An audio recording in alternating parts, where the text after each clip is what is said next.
Trigonometry practice कर रहे हो तो ये क्वेश्चन बिल्कुल भी मत स्किप करना, क्योंकि ऐसे इस टाइप के क्वेश्चन आपको एग्जाम में देखने को मिल सकते हैं। क्वेश्चन में देख के रखा है आपको sec theta minus plus tan theta is equal to 7, find the value of sec theta minus tan theta. ठीक है, अब आपको वैल्यूज निकालनी है। अब जब सेक थीटा और टेन थीटा देखोगे तो अगर आपने ट्रिग्नोमेट्री अच्छे से पढ़ी है तो आपको एक ही आइडेंटिटी नजर आएगा, और वो आइडेंटिटी क्या है कि 1 plus tan square theta is equal to sec square theta. ठीक है, अब ये वाला आइडेंटिटी हम यहाँ पे तो अप्लाई नहीं कर सकते क्योंकि ये एक एक्सप्रेशन है जिसका आंसर हमें निकालना है। लेकिन अगर आप ये वाला इक्वेशन देखो जो sec theta plus tan theta equal to 7, यहाँ पे क्या हम अप्लाई कर सकते हैं? अगर हम स्क्वायर कर भी दें इनको, आप समझने की कोशिश करना, अगर मैं इन दोनों को स्क्वायर कर देता हूँ, इस वाले पार्ट को स्क्वायर कर देता हूँ, तो मुझे क्या मिलेगा? Sec square theta plus tan square theta plus 2 into sec theta plus tan theta. और इसमें मेरे को प्रॉब्लम क्या आ जाएगी? आप देखो sec square theta plus tan square theta का कोई फॉर्मूला नहीं है। ठीक है, कोई ऐसा वैल्यू नहीं बनता, वैल्यू बनता है 1 प्लस टेन स्क्वायर के साथ, पर sec square plus tan square के साथ नहीं बनेगा।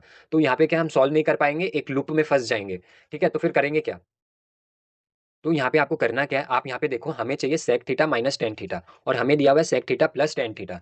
तो हम क्या करेंगे, ये वाला जो हमें इक्वेशन दे के रखा है sec theta plus tan theta equal to 7, इसमें हम क्या करेंगे, इसी में जो हमें क्वेश्चन डिमांड कर रहा है sec theta minus tan theta वो पुट कर देंगे। Sec theta minus tan theta, और ये सेम चीज क्योंकि हम अपना मन से यहाँ पे ऐड कर रहे हैं तो यही सेम चीज हम अपोजिट साइड में भी ऐड करेंगे। ऐड नहीं करेंगे, मल्टीप्लाई करेंगे। Sec theta minus tan theta.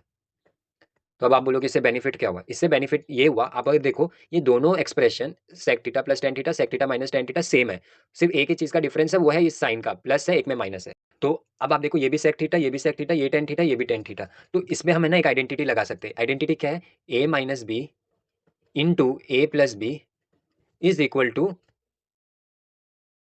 To A square minus B square. ये आइडेंटिटी हमें पता है, ये हमने क्लास 7 8 में पढ़ रखा है कि ए माइनस बी और A plus B is equal to A square minus B square. यहाँ ए और ए सेम है, यहाँ बी और बी सेम है, ऐसे माइनस साइन का डिफरेंस है। सेम चीज हमारा यहाँ पे भी हो रहा है। तो क्या करेंगे, बस सेम यही चीज हम यहाँ पे भी लगाएंगे। जैसे ए स्क्वायर था तो यहाँ पे हो जाएगा sec square theta minus tan square theta is equal to 7 into sec theta minus tan. Right hand side में कुछ भी नहीं होगा, जो जैसा है वैसे का वैसे ही रहेगा।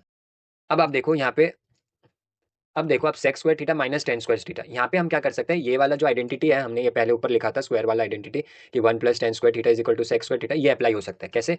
अगर आप इसको सिंप्लीफाई करो, इस वाले का बात कर रहा हूँ मैं, अगर आप इसको सिंप्लीफाई करो तो ये क्या बन जाएगा, 1 is equal to sec square theta minus tan square theta. ठीक है, मैंने क्या किया, मैंने टेन स्क्वायर को यहाँ से उठा के ऑपोजिट साइड में भेजा तो माइनस साइन आ गया। अब आप देख पा रहे हो यहाँ पे भी हमारा यही चीज है। अगर आप देखो यहाँ पे sec square theta minus tan square theta sec square theta minus tan square theta, sec square theta minus tan square theta का वैल्यू क्या है, 1 आया कहाँ से, ये आइडेंटिटी यूज करके। तो मैं डायरेक्टली यहाँ पे लिख सकता हूँ इसका वैल्यू क्या होगा, 1 is equal to 7 into sec theta minus tan theta. समझ में आया आपको? अब आपको करना क्या, हमें तो सिर्फ ये वाला चीज का वैल्यू चाहिए। ये 7 हमारा इस साइड कोई काम का नहीं है, तो हम क्या करेंगे, इसको बोलेंगे जा इधर उठ के आ जा, तो ये इधर उठ के आ जाएगा, हमारी बात सुनेगा। ठीक है, तो ये डिवाइड में आ जाएगा, तो 1/7 is equal to sec theta minus tan theta, और ये आपका फाइनल आंसर हो गया।